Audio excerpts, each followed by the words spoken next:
3 ways to transform your business habits today. I'm a little scratchy. I've been up for quite some time. I haven't joined the 5 a.m. club, but I did join the 6 a.m. club. So excuse me if I sound a little raspy. But I want to talk today about 3 ways to transform your business habits today. So if you're anything like me, we're in 2024, but I'm still feeling 2023, 2022, 2021, my childhood, motherhood. And if you've been in business for a while, you can probably relate. I know many of my clients are talking about this. With entrepreneurship, yes, the new year starts, but many of our projects and clients continue on, which is a great thing, wonderful thing. However, what happens is that spark that many people feel when they start a new project versus continuing a project and scaling it, you have to kind of put it in place. Instead of it happening for you, you need to, I guess, create your own spark. So what I want to talk about is ways that you can transform your business habits to help you feel more passionate, to feel more of that earlier spark, to feel more understanding of why you're doing what you're doing, because we need that. And we don't talk about that enough. So the first thing, in order to train, and I'm going to be reading my notes. Don't judge me. Don't be like, what's she looking at? I'm looking at my notes. So the first thing that you're going to incorporate when shifting and transforming your business habits is planning and goal setting. Now, this one you can say it's cliche.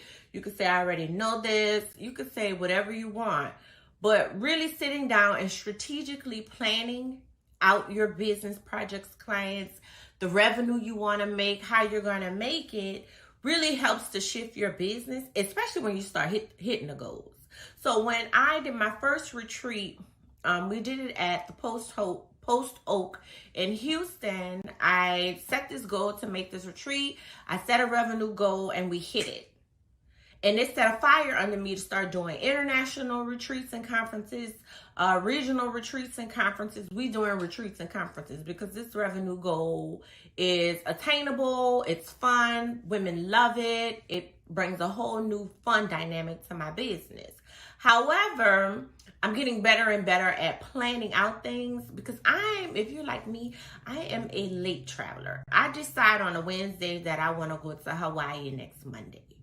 But with retreats and conferences, you have to plan them months in advance, if not a year or two. I don't know what that was.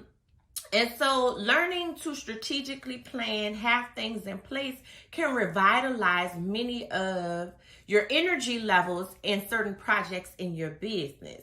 So make sure you're breaking down your goals. Something else I would recommend reading is the 12-week year. So many times we stretch these goals out. Society tells us to stretch them out, have 5-year plans, 3-year plans, and stuff like that. And I think you should have a plan. But as far as working a goal and learning a new talent, and we'll talk about that, learning a new talent later, you really should break it down into smaller subunits. So in the next 4 months, I'm going to do this. And then Myron Golden, I believe that's his name, talks about how it's way easier to make a big sum of money in a shorter period of time than to push that goal out over time. Because you can slam it, hit your energy, pour energy into it, and make things happen in a short amount of time versus, like what I'm saying, if you've been an entrepreneur for a while, you have to pour back energy into your business to set it on fire again. And so remember that. So break down your goals into smaller goals, manageable tasks, things you can accomplish. That's a big part. Make sure it's things that you can see outcomes with quickly, over time, and in short bursts. Because if you're not seeing wins, you're going to lose the spark. If you're not seeing revenue growth, you're going to lose the spark. One of the main reasons I have stayed in business is because I continue to make money. I can stay in business. I can pay bills. I can pay contractors and employees. And I feel like this is something that I'm really good at and in some areas great at, but I continue to make more money. And I don't care what nobody says. When you are in business and you have bills to pay, making more money will also help you stay in business and make you feel like your goals are attainable. So then the second thing is learn and adapt. Now, if you have not been under a rock, you have seen that this world, this society, this economy, this everything has shifted and changed a lot over the last few months and even years, and is expected to change more as far as the economy is concerned. And so it's going to be important to learn and adapt. Some stuff, just ignore it. That's a whole nother conversation. You can't shift and be flexible about everything. Some stuff you got to stand 10 toes down, ignore it. However, some things you're going to have to learn new ways to be an entrepreneur, new ways to put your skill sets out there, new ways to give your clients what they need, because their needs will be changing. Hopefully not too rapidly inside of your business, but they will be changing. They will be shifting. I have had maybe 50 to 60%, and I'll tell you next month, because it might turn again, of my clients wanting to shift a lot of their business focus more into life focus. They wanted to keep their contracts in place. Praise God. However, they wanted to not only focus on growing more money in their business, but how that looks as far as their life, because they life is different and it's lifing, and they want to become better individuals and happier individuals as well. And so for them, usually I'm the one suggesting it, but to have clients saying, look, I really want to focus on more of the life coaching aspect, because I am a certified life coach, but I'm really, really good. I think I'm really excellent at life coaching. However, my focus is operations, business operations, because I think a lot of things in your life you can shift if you make more money. You can go to therapy, you can get your teeth fixed, you can work out, you can eat better if you make more money. So I do focus on how to make your business produce more revenue, because a lot of things, you know, Nipsey Hussle says you get your super money. It helps. They have lied to you when they say it doesn't. It does not buy wholeness, but it buys therapy, life coaches, and personal trainers that help you become happy. Judge your mama. But anyway, so make sure that you are continually learning and educating yourself on new skill sets and new places and ways you can position your business. We have started doing a lot of things that we have left on the table and left. I mean, there was money we were leaving on the table. We have started to do a lot of things that I wanted to do before. I'm looking into a lot of different places to position the business, but while staying in the wheelhouse. Now, I'm not expanding out so big that it doesn't even relate to what I'm doing. However, we are looking at different ways to position income streams. So make sure that you're learning these new skills, understanding industry trends, listening to what your clients want and seeing if that is a solution you can provide, exploring new business strategies, and creating habits that allow you to stay ahead of the curve and adapt very quickly. When AI came on the scene, I really felt like AI was not going to be a fad, even if it shifts and changes in ways that it looks different than it looks now. It is very important that you learn how to incorporate different parts in your business. One, because it allows you to move faster. So I spent time understanding that, understanding new marketing trends, understanding new ways of branding, and how to get rid of old ways of thinking about branding and marketing. So you really need to be learning and adapting. Now, this one is something when I first got in business, I used to teach about all the time. Financial discipline and diversification. I don't care if you don't want to hear it. This is what we are talking about, because one thing is with financial diversification, and I lost track of my notes. Financial diversification and discipline, you don't have to work until you're 100. So store that in your bank. I'm not saying don't buy the bag, don't travel, because I'm doing all of that. I have made more money. That was one of the reasons I wanted to make more money. However, there is still a lot of saving, disciplining, and money management that has to happen. Even more so now because I'm managing so much more money. And so much more money is coming in. And so many more bills are there. It is true. When you make more money, you should also be investing more. You might hire more. Your marketing should expand more so you can continue to scale up. So then you need to learn how to manage money, more money than you've ever managed before. And discipline yourself. Also with the retreats and conferences, these people are paying months and years in advance. You have to have that money in order to be able to do what you need to do months later. So make sure you are learning and really taking financial diversification, we'll deal with that one first, to heart. So diversification, one of the goals that we have set is that each year we're going to buy an additional property, whether it's commercial or residential investment. We're going to buy an additional property. I have a goal to buy an additional property every year for the next 10 years. Let's say, and more. Always add your and more. Let's say it might be 2 or 3. Minimum 1, we are going to let our creator guide us on and more. Because we have some good opportunities. That's a whole nother conversation.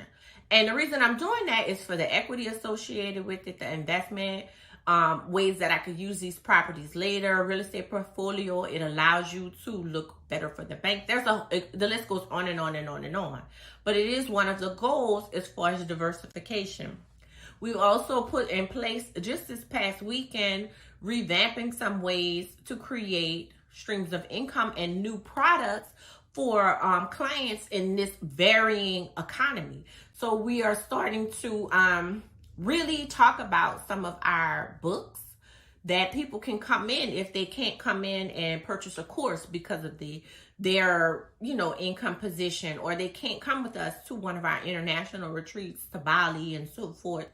We have books now. I've always had books, but I didn't talk about them as much. So we have started to put out 21-Day Word Revolution, which is on the website. Again, it wasn't even available on the website. Leaving money on the table. That's what I was doing. But it's one of our top selling books. So having that out there for people to come in and learn something that they need to learn until they're in a certain position to work with me individually is another way that I can diversify and help others diversify, because that's what we're talking about in there, how you can position yourself. And then also having discipline. You may want something that you may not need. Something I realized when I started buying more properties, and then you have to decorate them, and then you might move into one of them, is I had a lot of stuff. And I was buying a lot of stuff. And it's like, then you got to move all of this stuff. And then some of this stuff doesn't look good in a new house. So now you just have stuff. So one of the ways that I have learned to discipline myself is, do I really love this? Do I really love this? How long do I expect to have this? What is my motivation? Especially if it's not $10. Even if it is $10, I used to buy a lot of decor trinkets, like little stuff you could decorate a desk and stuff. And then you have too much stuff. You have stuff everywhere. And people used to say my old house was beautiful. Okay, that's fine. However, or my first home was beautiful, however you want to say it. But it was too much stuff. And so something else you can start to do is discipline how much stuff you are acquiring. If you just do that, you can save money and declutter your life. Like with the stuff. You can have 1,500. I used to, before Hurricane Katrina, I had so many shoes. I love the shoe. I had so many shoes. We had ran out of closet space. I stacked them all up against a wall. Lost every single one of them. Discipline yourself not to acquire too much stuff.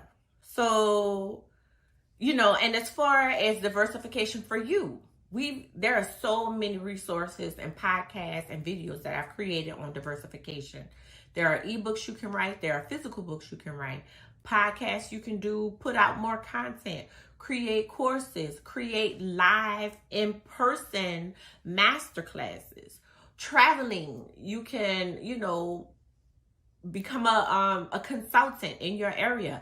I think if you're going to become a consultant, please be prepared to become an expert in your field, because we saw a saturation of people who weren't that good at that. There's so many things you could do. If you're a photographer, you could do smaller shoots. Like, there are so many things you can do in places you're leaving money on the table. You might be an editor. I mean, not an editor, but you might know how to edit photos and videos. That's a task or skill that you could put out on Upwork and Fiverr if you're a photographer. So think about things that you're doing and places where you can make a whole new stream of income. And then the last thing I want to talk about, I have two more, but I think we've gone on long enough. I could do a part 2, but I'm going to just pick one and wrap it up. Prioritize. So if you're trying to figure out, who was I talking to?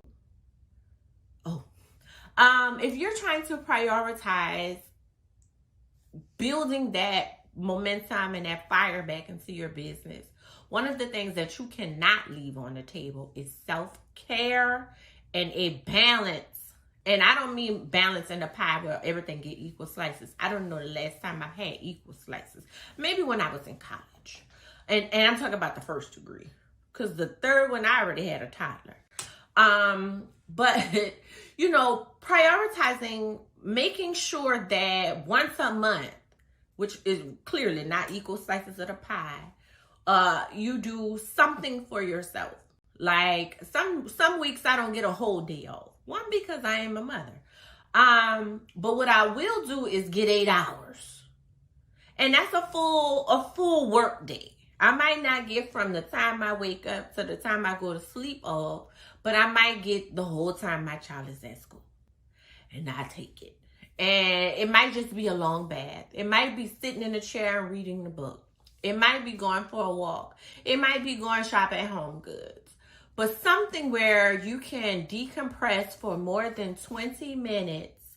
And let's say it's a half day. Some days I only get a half day because I work with organizations and we might have an evening meeting.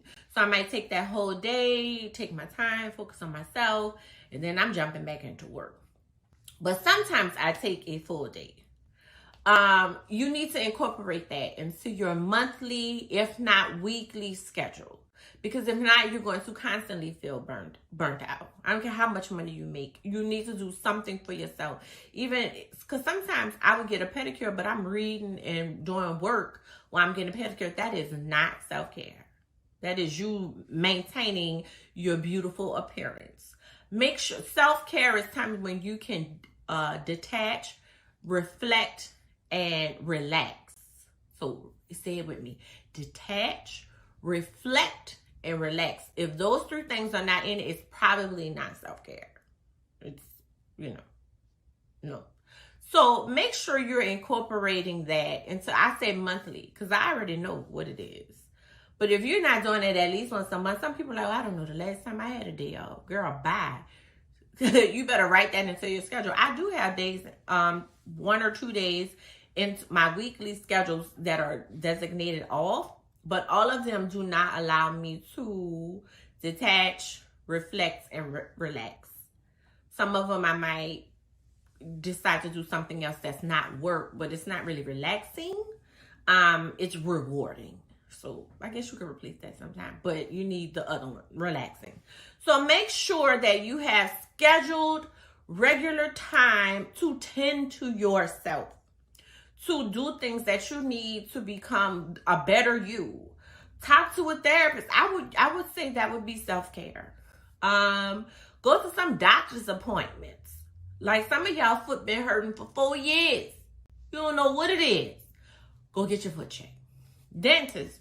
Like, schedule these things into your schedule, because if your health is falling apart, if your mental is falling apart, if your stress is over the top, you cannot be a successful entrepreneur. Steve Jobs created wonderful, wonderful things. His health deteriorated and he is no longer with us. And I think he was like 40 something. He looked older, but I don't think he was that old. I'll look it up and put it in the comments. But make sure you're prioritizing yourself. So just to recap, people tell me they love the recaps. Number 1, start planning and goal setting. Number 2, learn and adapt in this economy. Number 3, discipline and diversification of your finances. And then number 4, learn to put yourself first and have a balance of self-care, work life, and all the other obligations. You have to put time in for yourself. So that's what I want to talk about today. Thank you for being here. We have some wonderful resources on the website. We have wonderful trips planned. Choose your, I would say, poison. Choose what is going to soothe your soul, whether it's 21 Day Word Revolution, my first book. Now, this book has been a top seller for many years. And it is still one of the highest sellers across Amazon, Walmart, Barnes & Nobles, my website, and bookstores. I guess I did that. So that is available on my website and all those other platforms. We have courses. We have different resources that, for you to learn what you need to learn. Choose. Thank you for being here, and I will talk to you next time.